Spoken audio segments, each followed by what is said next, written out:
So now we'll start with the fundamental theorem of the linear equations. So here we'll do a brief review of this theorem because this theorem we would going to use it later for deriving the results related to the controllability and also of the observability.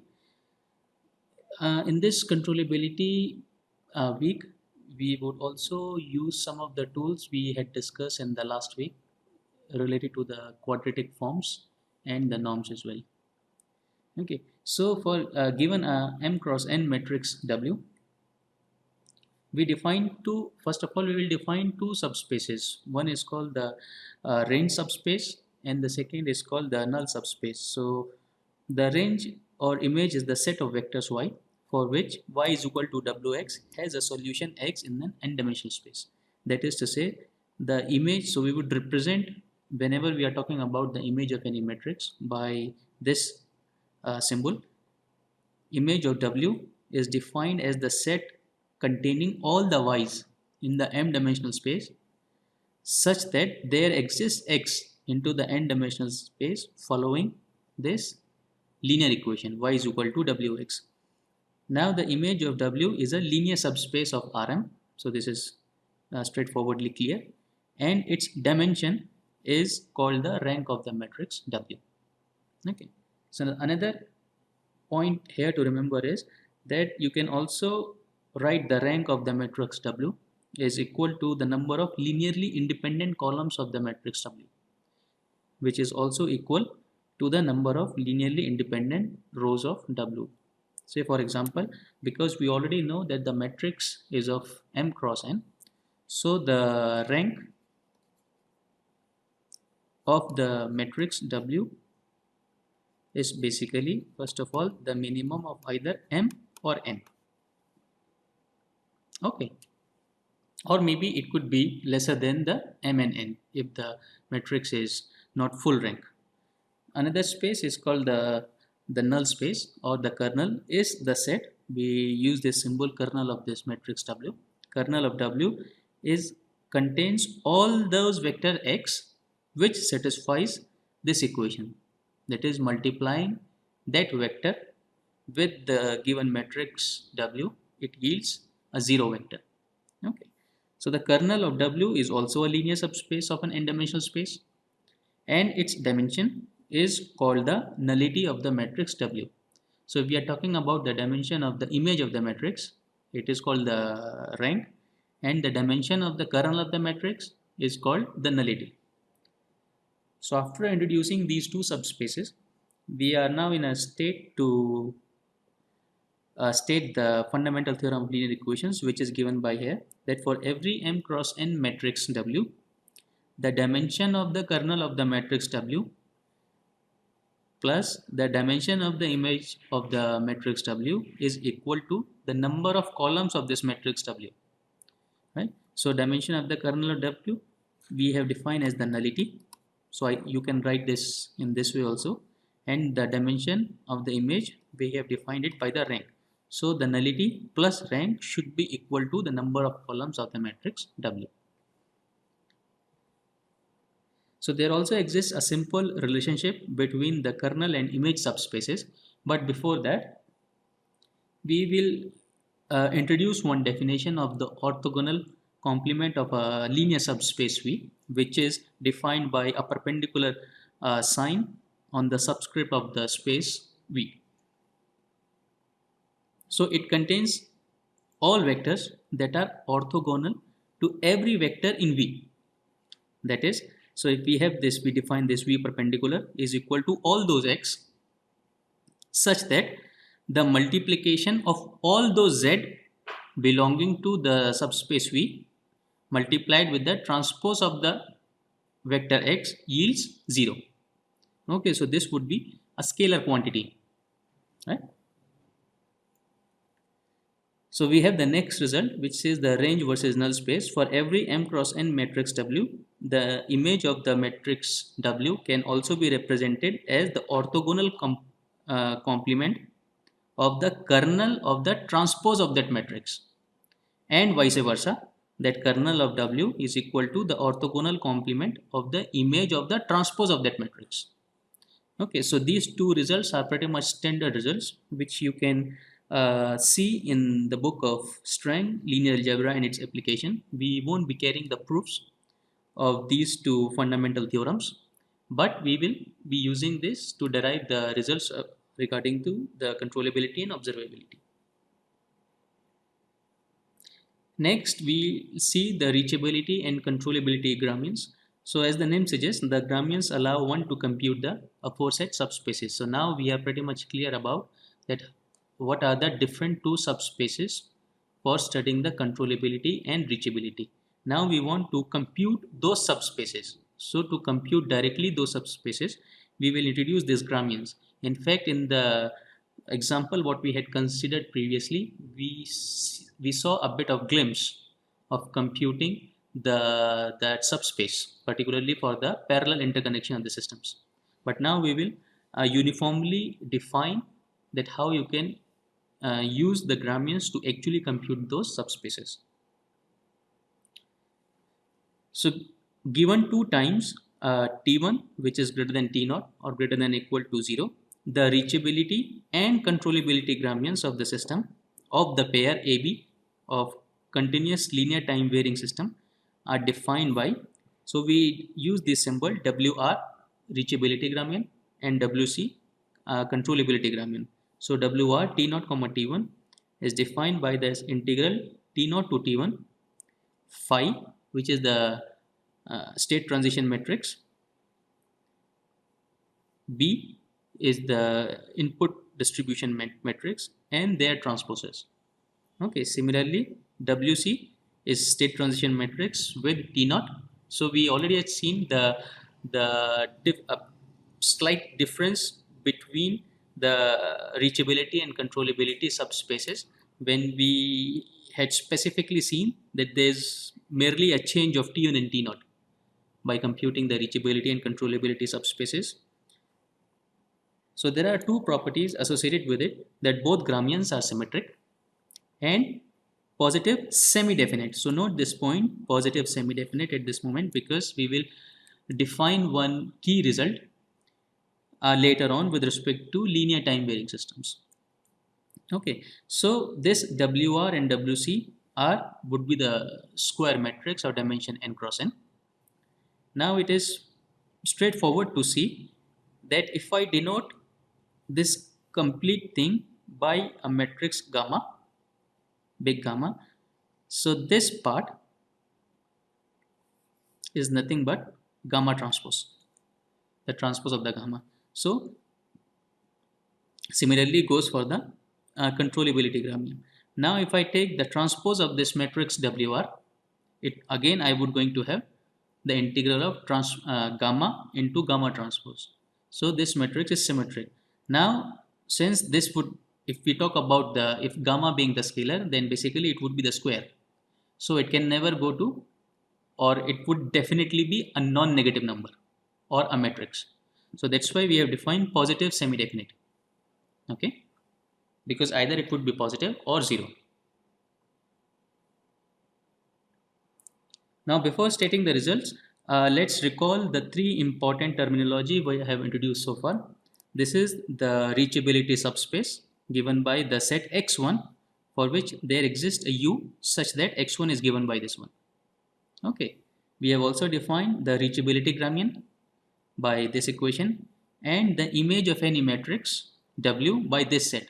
So now we would going to set up some relationship between these three important terms or three important equations such that we could compute the subspace in terms of Gramian. So the key result here is that given two times T1 greater than T0 greater than equal to 0, the reachability subspace on T0 to T1 is basically equal to the image of the reachability Gramian matrix. Okay, this is the first result. Second is, moreover, if x1 is equal to WR into eta 1 for some eta 1 vector, which is equivalent to saying that x1 belongs to the image of WR. Okay, because if you see this definition, image of W, it's all those y such that y is equal to Wx. Now here y is x1, W is WR, and x is some eta. Okay, so we can say that if x1 belongs to the image of the matrix WR, the control or the specific control signal given by B transpose and phi transpose into eta 1 for all t belonging to T0 to T1 can be used to transfer the state from x from the origin to some finite value x1, some finite vector x1. Okay. So this is like I said, this is one of the key results. So we shall see the detailed proof of this important theorem. So the proofs would be done in two parts, because both these, first of all, you should see clearly that this one and this one are two subspaces. This is a reachable subspace, and this is also a subspace, image subspace of the matrix, or the for the matrix WR. So if we are able to show that for some x1 belonging to this space implies that x1 would also belongs to this space. Okay. The second part is x1 belonging to this space implies that x1 would also belong to this space. So basically we want to close the loop. Once we close the loop, it becomes an equivalent sign. Okay, it becomes an if and only if condition, what we had seen so far, right? So let's see the proof of the first part, that x1 belonging to this space implies that x1 also belongs to this space. So we recall two equations. One is the reachability Gramian. This is the equation what we had seen, and this u of t which we want to prove. Okay, for some specific input. So when x1 belongs to this space, that is image of WR matrix, we could say that there exists a vector eta 1 in the n-dimensional space such that x1 is equal to WR into eta 1. Right? This is what the definition of the image of any matrix. Now to prove that x1 also belongs to the reachable space, it suffices to show that the input ut, which is given here or which is given in the theorem, does indeed transfer the state from the origin to some x1 at t1. Okay. So to verify this, we use the variation of constants formula for the input, which is given by this one, x of t1 given by the integral t0 to t1 state transition matrix B into u. Now if I put this u here, which is given in the theorem, I would get phi into B transpose and phi transpose in eta 1. Okay, now this is the u which I have taken from the above. Now see clearly that this whole part is nothing but your WR, the reachability Gramian. So I could write is equal to WR into eta 1, and WR eta 1 is nothing but x1. Right? So this is the overall proof, the first part, that x1 belonging to the image of WR implies that x1 would also belongs to the range subspace for this specific u. Okay, meaning to say that there exists some u. Now going for the second part, x1 belonging to this space implies x1 would also belongs to this space. To see the proof, so what we want to show, that when x1, this which is given condition that x1 belongs to the reachable space, we know that there exists some input u for which this equation is satisfied, right? Now we show next that this also leads to x1 belonging to this image of WR, and using the one of the previous results, I could replace this WR or this image of WR by the orthogonal component of the kernel of the transpose of that matrix. Now since WR is symmetric already, I have directly written WR. Otherwise it should be the transpose of the WR. Okay, which is to say, so if x1 belongs to here, meaning to say that for all etas belonging to the kernel of the WR, it should satisfy x1 transpose eta 1 is equal to 0.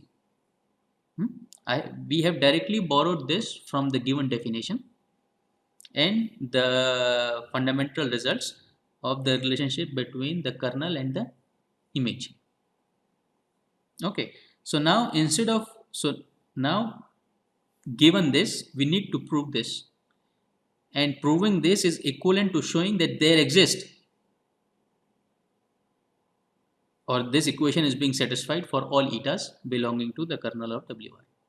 Okay, so let's see. So to verify that, we'll pick some arbitrary vector eta 1 which belong to this space and compute directly the left hand side. And the left hand side is given by this x1. If I take the transpose of this x1, I would get u transpose, b transpose, and then phi transpose, u transpose, b transpose, phi transpose, and multiplied by eta 1, because eta 1 is some constant vector. So I can take this inside the integral. Okay, now we will compute further the quadratic form of this form, where eta 1 transpose WR into eta 1. Okay, now here I have directly written WR as it is. So we would have eta 1 again is a constant vector. I can take eta 1 transpose and eta 1 both inside the integral, and this part is basically WR. Okay, phi into B transpose and phi transpose. Now note here that this complete part, is the transpose of this one, meaning to say I could write it as a square of the norm of this entry, B transpose phi transpose eta 1, the square of that norm. Okay, so this is, I have directly used the property of the norm. Now, but we know already that eta 1 belongs to this kernel of WR. So, which implies that WR into eta 1 should be equal to 0. Right? So, here we have this WR eta 1. So, this part would definitely be equal to 0. Right? So, we have some integral norm square is equal to 0. And this implies, and by using the property of the norm, this could be 0 only if the matrix or the vector inside the norm itself is 0. Right? Otherwise, it cannot be 0 for all tau belonging to T0 to T1. Okay? Now, from this equation and the third equation, we conclude that 2 will definitely hold, because we started from the left hand side. We have proved that the right hand side is nothing but equal to 0, which implies that x1 belonging to the reachable space would also means that x1 would also belongs to the image of the matrix WR. Okay, so this completes the overall proof of the reachability Gramian. Now similarly, we could use the controllability Gramian to compute the controllable subspace. Given 2 times T1 greater than T0 greater than equal to 0, so the controllable subspace is given by the image of this controllability Gramian.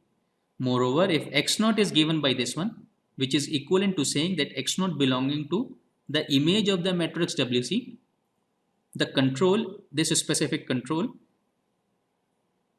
can be used to transfer the state from some non-zero initial condition to 0. Okay, so the proof of this part would almost remain the same of the part we have seen for the reachability Gramian. Okay, so we won't discuss in detail the proof, but this result is also important, because once you have computed the Gramians, you could directly compute the subspaces. Okay.